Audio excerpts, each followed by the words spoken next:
যারে কোনো পর্দা দিয়ে আড়াল করা যায় না, যার দেখা থেকে বাঁচা যায় না, যার শোনা থেকে আড়াল হওয়া যায় না, যিনি সর্বদা সব জায়গায় বিরাজমান, যিনি সমস্ত জগতের রব, জোরে বলেন তিনি কে? ইয়ালামু খাইনাতাল আয়ুনি ওয়া মা তুখফিস সুদূর। আল্লাহ সব দেখেন, সব জানেন। কেমন জানেন? অন্তরে আমরা যা কল্পনা করি সেইটার খবর রাখেন কে? হযরত ইউসুফ চিন্তা করলেন, আল্লাহ আমি গুনাহ করতে চাই না, আপনাকে ভয় পাই।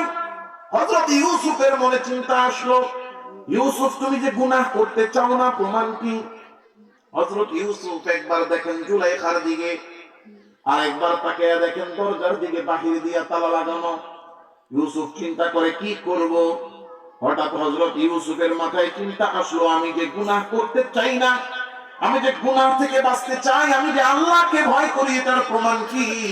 আরে প্রমাণ হলো আমি ওই দরজা পর্যন্ত দৌড়ানোর ক্ষমতা আমার আছে গুনাহ থেকে বাঁচার জন্য। আমার যতটুকু সামর্থ্য ততটুকু চেষ্টা করার দায়িত্ব আমার। আমারে এই গুনাহ থেকে বাঁচানোর দায়িত্ব কার? হযরত ইউসুফ আল্লাহর উপর ভরসা করে, আল্লাহকে ভয় করে গুনাহ থেকে বাঁচার জন্য জুলাইখার সামনে থেকে দৌড় দিলেন। জুলাইখা একটা টিটকারি মাইরা বলে, আজকে দৌড়ে লাভ নাই, দরজায় তালা লাগানো। ইউসুফ বলে, আরে দরজা পর্যন্ত পৌঁছানোর দায়িত্ব আমার, তালা খোলার দায়িত্ব কার? হযরত ইউসুফ দৌড় দিয়া দিলেন। হযরত ইউসুফ দৌড় দিয়ে যখন দরজার কাছাকাছি চলে গেলেন, হযরত ইউসুফের দৌড় দেখে আমার আল্লাহ কুদরতের হাসি হেসে ওই সরু দরজার তালারে ডাক দিয়া বলে, ও দরজার তালা, আমার ইউসুফ আমাকে ভালোবেসে গুনাহ থেকে বাঁচার জন্য দৌড় দিয়েছে।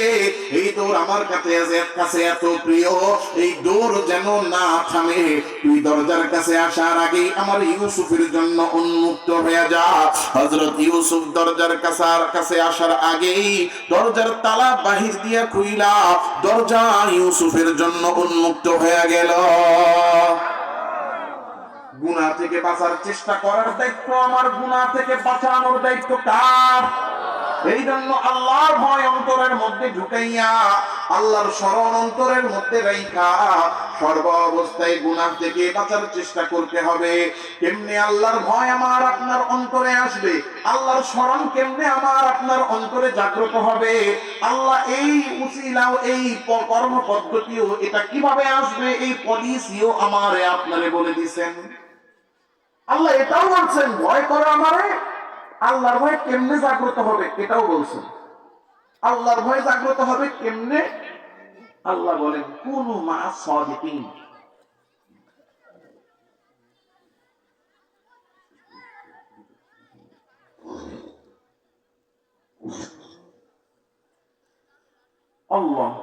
আল্লাহ তাআলা রব্বুল আলামিনের আল্লাহ বলতেছেন, আমারে ভয় করো। আল্লাহর ভয় অন্তরের মধ্যে আসতে হবে না? কথা বল না কেন? আসবে কেমনে? আমার অন্তরে তো আল্লাহর ভয় নাই। আমি অন্তরে আল্লাহর ভয় আনতে চাই, যে আমার ভিতরে আল্লাহর ভয় আসুক। এটা আসবে কেমনে? কেমনে আসবে? আল্লাহ বলেন, এটা আসার জন্য উপায় হলো কুনু মা'আস সাদিকিন। আল্লাহরে যারা ভয় করে তাদের সাথে থাকো। আল্লাহরে যারা ভয় করে তার সাথে থাকো, আল্লাহ ওয়ালার সাথে থাকো, নেককারের সাথে থাকো, যে গুনাহ মুক্ত থাকে তার সাথে থাকো, যে নেক আমলে থাকে তার সাথে থাকো। কিন্তু আমরা তো থাকি সান্দাবাজ, দান্দাবাজ, চোর, বাটপার, জুয়া আর সুদখোরের লগে। কথা কন না কেন? কারণ মুরব্বীরা তো বলে গেছেন, সৎসঙ্গে স্বর্গবাস, অসৎসঙ্গে সর্বনাশ। এখন আমরা নিশিকার সাথে এলাকার মধ্যে সবচেয়ে বড় গুন্ডা যে অল্লগে। কেন? কারণ অল্লগে থাকলে আমার পাওয়ার বেশি হবে। আসলে গুন্ডার লগে থাকে গুন্ডা হওয়ার জন্য, ভূমিদস্যুর সাথে থাকে ভূমিদস্যু হওয়ার জন্য। চোরের সাথে যে থাকে সে চোর হয়, বাটপারের সাথে যে থাকে বাটপার হয়, ডাকাতের সাথে যে থাকে সে ডাকাত হয়, নামাজির সাথে যে থাকবে সে নামাজি হয়। সঙ্গের প্রভাব আছে না নাই? বলেন তো, কয় লক্ষ রাকাত নামাজ পড়লে সাহাবী হওয়া যায়? কয় কোটি রোজা রাখলে সাহাবী হওয়া যায়? যাবে? কিন্তু নামাজ না পড়াও সাহাবী, রোজা না রেখেও সাহাবী, একটা সূরা তেলাওয়াত না করেও সাহাবী, একবার সুবহানাল্লাহ না পড়াও সাহাবী। আছে না নাই? কিসের জন্য? ইমানের সাথে আল্লাহর রসুলের সোহবত পাইছে, আল্লাহর রসুলের সঙ্গে ছিল। সোহবতের এত দাম, 1 সেকেন্ড ইমানের সাথে আল্লাহর রসুলের সোহবত পাইছে, সাহাবী হয়ে গেছে। আল্লাহ বলছেন রাদিয়াল্লাহু আনহু ওয়া রাযু আন, তুই নামাজ পড়ছ নাই, রোজা রাখছ নাই, হজ করছ নাই, যাকাত দেস নাই, কিন্তু ঈমান আইনা আমার নবীর সাথে খালি 1 সেকেন্ড পাইছস, ঈমানের সাথে 1 সেকেন্ডের সোহবত এত দাম, আল্লাহ কয় আমি তোর উপর সন্তুষ্ট। এজন্য আল্লাহ ওয়ালাদের সোহবত দরকার। এখন আল্লাহ ওয়ালা খুঁজতে এক সময় জুড়ে যায় পীরের দরবারে, কিন্তু মসজিদে তো ইমাম সাহেব আছে, ইমাম সাহেবের খবর নেই। কথা কন না কেন? পীর সাহেবের জন্য এখান থেকে গরু নিয়ে যায়, ঈদে ঈদের লুঙ্গি আর পাঞ্জাবি কিনা পাঠায়, এদিকে ইমাম সাহেবের যে জামা নাই, গেঞ্জি নাই, সিরা লুঙ্গিতে 3 বার সেলাই করা পড়ছে, খবর নেই। কথা কন না কেন? কইতে পারেন হুজুর আপনারে শিখাইয়া দিছে, হ্যাঁ আমারে শিখাইবো, এই আমারে শিখাইবো। কথা কন না,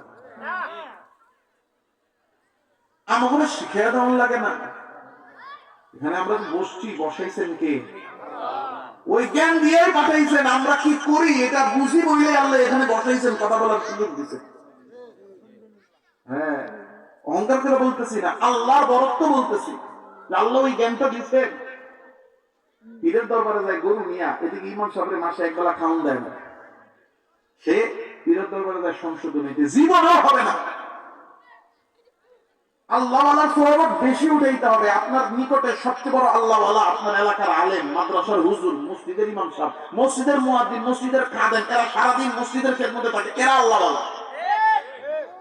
এদের সাথে 24 ঘন্টা খালি খ্যাট খ্যাট খ্যাট খ্যাট খ্যাট খ্যাট করে, আর সে মনে মনে ভাবে আমি বড় হাজি। আল্লাহ আমাদের সবাইকে বুঝ দান করেন বলি আমিন। ইমাম সাহেবের সাথে যখন মহাব্বত থাকবে, ভালো সম্পর্ক থাকবে, রাস্তা দিয়ে হাইটা যাবেন, ইমাম সাহেব ডাক দিবে, এই সালাম ভাই কই যা? বাজারে যাই। মিয়া মাগরিবের আজান দিছে, নামাজ না পড়ে আপনি বাজারে যান? হ্যাঁ নামাজ পড়ে পড়ে যান। সোহবতের দাম এত বেশি, আপনি নামাজ পড়তে না চাইলেও ডাক দিবে। আপনি যাইবেন বাজারের মধ্যে, বাজারে যাই এক রামপুরের দোকানে জুয়া চলতেছে, জুয়া। আপনি বলছেন এই দিসটা আমার একটা দেন, তারপরে এই তুই ইমাম চললে ঘুরোস, জুয়া খেলতে যা, হেঁটে যা। ইমাম সাহেব লাগে ঘুরে মোল্লা মৌলবি হ্যাঁ এসে জুয়া খেলে, খেলতে চাইলেও মানুষের পিটকে মেরে বের করে দিবে। কিসের প্রভাব? সোহবতের প্রভাব, সঙ্গের প্রভাব। আপনি গুনাহ করতে চাইবেন, মানুষকে তুই গুনাহ করস কে, সি সি সি সি, তুই গুনাহ করিস না, তুই না হুজুরের লগে চলস। দেখবেন দেখবেন এলাকার মধ্যে, এখানে কারো ঘরের মধ্যে মাদ্রাসায় পড়ে নাতি পোলা আসেনি, বাতিজা আসেনি, কারো ঘরের মধ্যে টিভি চালছে, টিভি চলতেছে, নাচ গান চলতেছে, ঘরের অন্যান্য সব পোলাপান দেখে, যেটা মাদ্রাসায় পড়ে, মাদ্রাসা থেকে আসি ঘরের মধ্যে ঢুকবো, তুই ঢুকিস না, তুই মাদ্রাসায় পড়স, তুই ঢুকস না। কথা হয় না?